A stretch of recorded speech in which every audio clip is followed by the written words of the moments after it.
ना रुके हैं कदम अभी और ना ही हिम्मत हारी है, इस बार सिलेक्शन लेना है हम सब ने ठानी है। जय हिंद साथियों, कैसे हैं आप सभी लोग। आशा करती हूँ अच्छे होंगे। मिशन वर्दी चैनल पर आप सभी लोगों का हार्दिक स्वागत है। साथियों, आपके ये 3 पॉइंट्स हमेशा रहते हैं, है ना। और एक पॉइंट आपका ये भी रहता है कि भर्ती कब आएगी। तो आपके इन पॉइंटों को मैं क्लियर करने वाली हूँ। मैं बस ये चाहती हूँ आप शुरू से लेकर एंड तक इस वीडियो को पूरी वॉच करें, पूरी देखें, क्योंकि बिना देखे आप किसी भी चीज़ को ऐसे ही सोच लेते हैं तो वो सही नहीं रहेगा। आपको हर एक चीज़ को देखना पड़ेगा, ठीक है। तो देख लो, यूपी पुलिस भर्ती जो 52,699 पदों पर होने वाली है, यूपी पुलिस कांस्टेबल की न्यू भर्ती जो 52,699 पदों पर होने वाली है, उसमें पहला प्रश्न आपका ये रहता है कि वैकेंसी कब आएगी। अब भाई वैकेंसी जैसा कि बोला गया था 15 जुलाई को टेंडर आएगा, लेकिन आपका टेंडर नहीं आया। आपका टेंडर 15 जुलाई तक कंप्लीट नहीं हुआ। फिर भी आप मतलब ये सोचते हैं कि पता नहीं अब टेंडर नहीं आया, अब पढ़ाई करके क्या करेंगे। हम हो गए डिमोटिवेट। क्या हो गए? डिमोटिवेट हो गए हम। डेमो मत समझ लेना, शॉर्टकट में लिखा है डिमोटिवेट। हम हो गए डिमोटिवेट। अब आप मुझे ये बताओ, आप डिमोटिवेट हो गए तो आपने अपना ही तो नुकसान किया है और सामने वाले इंसान का भला किया है जो पढ़ रहा है, ठीक है। तो आप ये मत समझना कि हम डिमोटिवेट हैं तो पूरी दुनिया डिमोटिवेट है। ये सिर्फ आपकी कमजोरी है, क्योंकि हर इंसान कमजोरी का फ़ायदा उठाना जानता है। तो आपको ऐसा कोई काम नहीं करना। हाँ, मानती हूँ कि अगर कोई काम समय पे नहीं हो रहा तो डिमोटिवेट होना बनता है, लेकिन थोड़ी देर के लिए हो जाइए, लेकिन कुछ समय बाद शांत रहकर सोचिए कि अगर मैं हमेशा ही ऐसे करता रहा तो मेरी ओवर एज भी मैं हो जाऊंगा, मेरी एज निकल जाएगी, तो मेरा घाटा है ना। जब आपका घाटा है, सोचना इस चीज़ को, आपका यहाँ घाटा हो रहा है और जो इंसान पढ़ रहा है, भले ही वो 0 लेवल से पढ़ रहा है, लेकिन वो लगातार प्रयास कर रहा है, उसका जो प्रयास है वो लगातार है। तो इसमें आप ये मत समझना कि वो 0 लेवल पे ही रहेगा। भाई लगातार प्रयास सफलता की कुंजी है। लगातार प्रयास सफलता की कुंजी है, ठीक है। आपने पढ़ा, आप 80% तक कर चुके कवर, फिर आप हो गए डिमोटिवेट। अब आप कह रहे हो कि नहीं, मैं नहीं पढ़ूंगा, मैं नहीं पढ़ूंगी। तो आप ये मत सोचना कि सिर्फ आप डिमोटिवेट हो तो सामने वाला इंसान भी डिमोटिवेट रहेगा। वो पढ़ रहा है, वो कब लगातार पढ़ते पढ़ते 80% तक आ जाएगा, कब वो अपना 90% सिलेबस कंप्लीट कर लेगा और कब वो आपसे आगे निकल जाएगा, आपको पता भी नहीं चलेगा। फिर पता है भर्ती आएगी। हाँ, मानती हूँ अभी भर्ती नहीं आई, फिर भर्ती आएगी बाई चांस, मान लो अगस्त में टेंडर हो गया क्लियर, है ना। तो सितंबर में फॉर्म भरवाएंगे, सितंबर में भरवाएंगे। अब आपके अंदर इतनी खुशी है, भाई हो गया हो गया हो गया, है ना, टेंडर क्लियर हो गया, इतनी खुशी। इस छात्र की बात कर रही हूँ जो 80% तक क्लियर कर चुके हैं, डिमोटिवेट हो गए हैं, है ना, उनकी बात कर रही हूँ। फिर आप सोच रहे हैं कि अब मैं कहाँ से पढ़ूँ, आप सोच रहे हैं कि अब मैं कहाँ से पढ़ूँ, फिर आपकी सोच ये हो जाती है। तो देखो, मैं आपको बता दूँ, अगर आप जो चीज़ यहाँ करके स्टार्टिंग से करना चाहते हो, फिर देखो मुझे इतना पता है कि हर इंसान भले ही उसने कितने भी टॉपिक क्लियर किए हों, 1 से 20 तक उसने टॉपिक क्लियर कर लिए हों और 40 चैप्टर हैं, ठीक है। तो आप हमेशा पता है क्या सोचोगे, आप 21 से स्टार्ट नहीं करोगे। फिर आप पता है क्या कहोगे कि चलो 1 से 20 तक जल्दी जल्दी कर लेते हैं, इस जल्दी जल्दी में 1 महीना तो यही निकल जाएगा। क्या आपने मेहनत की थी इन 20 टॉपिकों में? क्या 1 महीने में कंप्लीट हो गए थे ये? नहीं ना। तो फिर क्यों उम्मीद कर रहे हो आप कि ये 1 महीने में हो जाएंगे? ऐसी उम्मीद बिल्कुल मत करना। और जो डिमोटिवेट हो गए हैं वो इस वीडियो को देखकर मोटिवेट हो जाएं, क्योंकि जो समय है ना वो किसी का साथ नहीं देता, समय सिर्फ सक्सेस का साथ देता है। सफलता का साथ देता है। जिसने जितनी मेहनत की है वो उसका साथ देगा, वो उसका साथ नहीं देगा जो मेहनत को छोड़ चुका है। ठीक है, समझ गए। अब देखो आपके अंदर इतनी खुशी, फिर आप कह रहे हैं कि मैं 1 से स्टार्ट करता हूँ। अब भाई सितंबर में फॉर्म भरे जा रहे हैं, है ना, और आपका एग्ज़ाम 2 से 3 महीने के अंदर करा लिया जाएगा। ये मत समझना कि एग्ज़ाम नहीं होगा, एग्ज़ाम भी आपके अकॉर्डिंग होगा। ये भी आपकी बहुत बड़ी गलती होगी, आपके अकॉर्डिंग कोई काम नहीं होगा। जब भर्ती बोर्ड ने अगस्त में टेंडर पास किया, सितंबर में फॉर्म भरवा दिए, है ना, तो एग्ज़ाम इसके अकॉर्डिंग कितने महीने में हो जाएगा? 2 से 3 महीने बाद, मतलब दिसंबर तक आपका एग्ज़ाम करा लिया जाएगा। तो आप आज से ही पढ़ने लग जाइए, क्योंकि आपकी भर्ती आनी है। 2024 में क्या है? इलेक्शन। भाई कोई सरकार नहीं चाहती कि उसकी सरकार गिरे, ठीक है, तो भर्ती होनी है, परेशान मत होना, तैयारी में लग जाओ। पेपर का लेवल कैसा रहेगा उसके लिए इसको थोड़ा रफ करना पड़ेगा।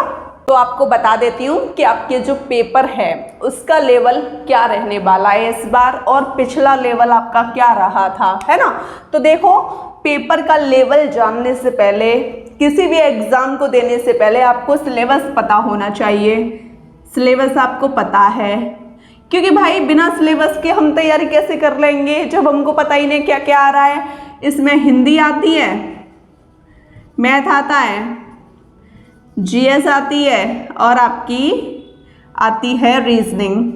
ठीक है, ये सब्जेक्ट आते हैं, और इसमें रीजनिंग के 56 क्वेश्चन बन जाते हैं, और जीएस के 38 क्वेश्चन, मैथ के 19 क्वेश्चन। जो मैंने 49,568 और 41,520 वाली वैकेंसी में प्रश्न देखे हैं, मैं उनको बता रही हूँ। ठीक है, और हिंदी के 37 क्वेश्चन, 150 क्वेश्चन बन जाते हैं। एक क्वेश्चन 2 नंबर का होता है, एक क्वेश्चन 2 नंबर का होता है आपका, है ना, ये 2 नंबर लिखा है मैंने, 2 नंबर का होता है, तो ये कितने का हो गया? 300 नंबर का। इतनी कंडीशन आपको अच्छे से समझ आ गई। बस सिलेबस पता होना चाहिए, कौन सी चीज़ किस नंबर की है ये भी पता होनी चाहिए। अब देखो 52,699 जो वैकेंसी है, सिलेबस में जो सब्जेक्ट रहने वाले हैं वो यही रहने वाले हैं। ठीक है, हिंदी आपके 37 क्वेश्चन ही रहेंगे, जीएस के 38 क्वेश्चन ही रहेंगे। अब आपके मन में डाउट उत्पन्न होता है कि भाई कहीं मैथ के 38 क्वेश्चन तो नहीं आ जाएंगे, कहीं रीजनिंग के 37 क्वेश्चन तो नहीं आ जाएंगे। तो इतना डाउट अपने मन में पैदा मत कीजिए प्लीज़, है ना। 49,568 और 41,520 में ये पैटर्न आपका रहा था। इसमें भी गूगल पे जो आप सिलेबस देखोगे ना, उसमें ये कंडीशन दिखाई थी, लेकिन पेपर किसके अकॉर्डिंग आया? इसके अकॉर्डिंग आपका पेपर आया था। ठीक है, तो बिल्कुल परेशान नहीं होना, कैसी भी कंडीशन को लेके परेशान नहीं होना आपको। बस आपको अपनी मेहनत करनी है इस सिलेबस के अनुसार, ओके। और ज़्यादा से ज़्यादा मेहनत आप इसमें कीजिए, क्योंकि 56 क्वेश्चन बहुत होते हैं। ठीक है, और हिंदी आपके नंबर करेगी पक्का। ठीक है, रीजनिंग हिंदी, और मैथ जिनका कमज़ोर है, जो टॉपिक आपको आते नहीं, ठीक है, मैं उनकी बता रही हूँ, जो टॉपिक आपको आते नहीं उनको अभी छोड़ दीजिए, और जो टॉपिक आते हैं उनका रिवीजन बार बार कीजिए। और जो टॉपिक आपने छोड़े हैं, ऐसा नहीं कि वो परमानेंटली आपने छोड़ दिए हैं।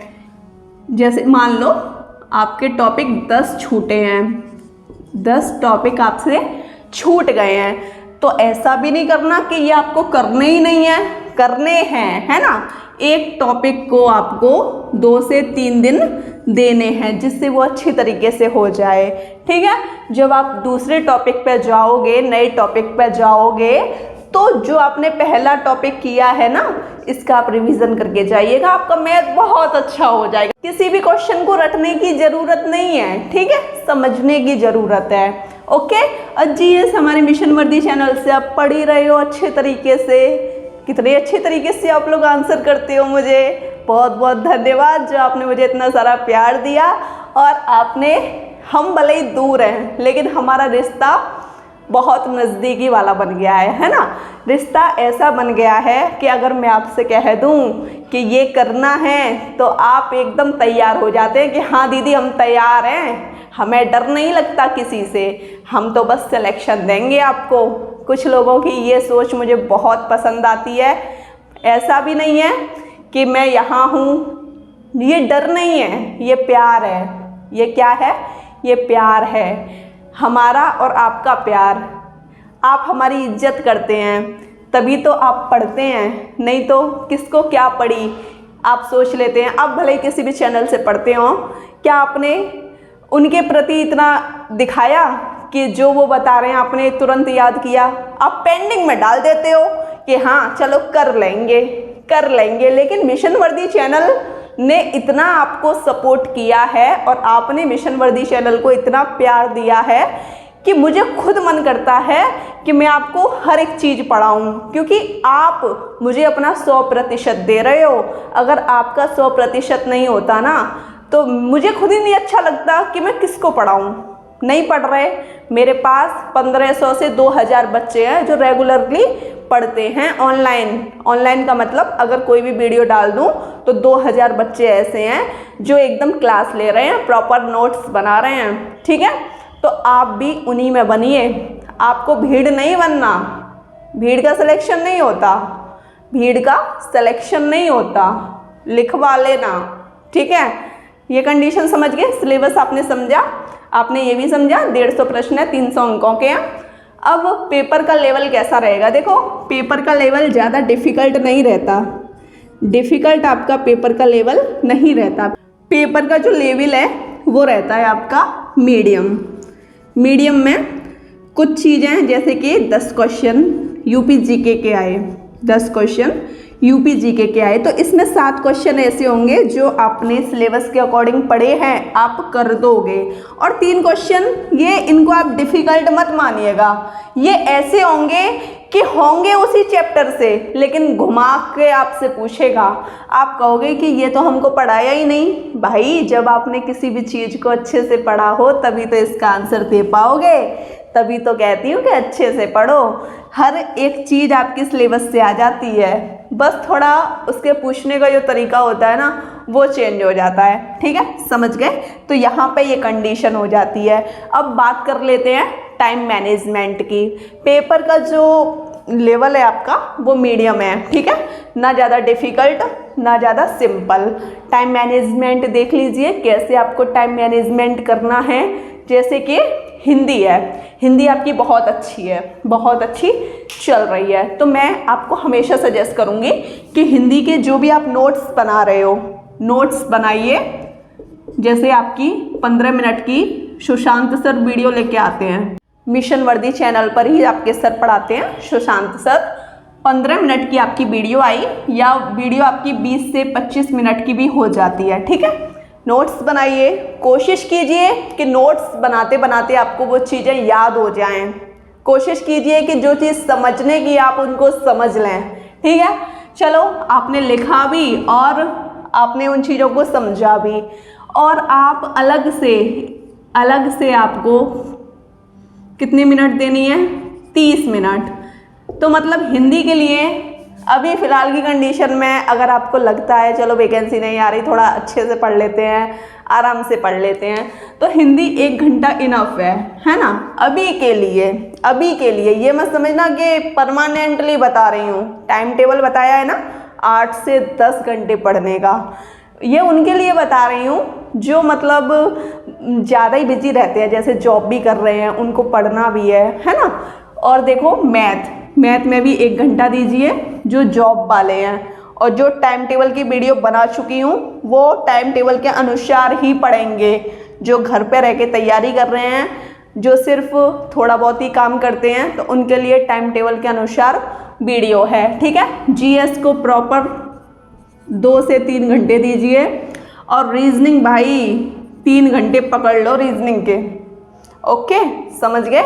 ये है आपकी बेस्ट स्ट्रेटजी जिसके ऊपर आपको काम करना है, हर एक तरीके को अपनाना है, क्योंकि मेहनत ही सफलता की कुंजी है। ठीक है, तो हमको किसी से नहीं डरना, हमको सिर्फ अपना काम करना है, क्योंकि आप अगर काम करोगे ना तो आपके काम में इंटरफेयर चाहे कोई भी कर जाए आपको फ़र्क नहीं पड़ने वाला, क्योंकि आप मजबूत हो चुके हो। मजबूत इंसान को डर नहीं लगता किसी का। उसके लिए तो बस ये है कि चलो पेपर आ जाएगा, देख लेंगे, पढ़ा तो है, क्या दिक्कत, कोई दिक्कत नहीं, हम तो पढ़ लेंगे भाई, हमने पढ़ा है, मिशन वर्दी चैनल ने हमको तैयार किया है अच्छे से, है ना, यही कहोगे ना। तभी तो कहती हूँ कि अच्छे से पढ़ो साथियों, अच्छे से पढ़ो। कुछ लोगों के डाउट रहते हैं कि दीदी मैथ की क्लास कब स्टार्ट कर रही हो। मैथ की क्लास देखो स्टार्ट हो चुकी है। मैथ की क्लास कुछ दिनों से रुकी हुई है ना। जियोग्राफी जैसे ही फिनिश हो जाता है आपका मैथ स्टार्ट हो जाएगा, परेशान नहीं होना आपको, ठीक है।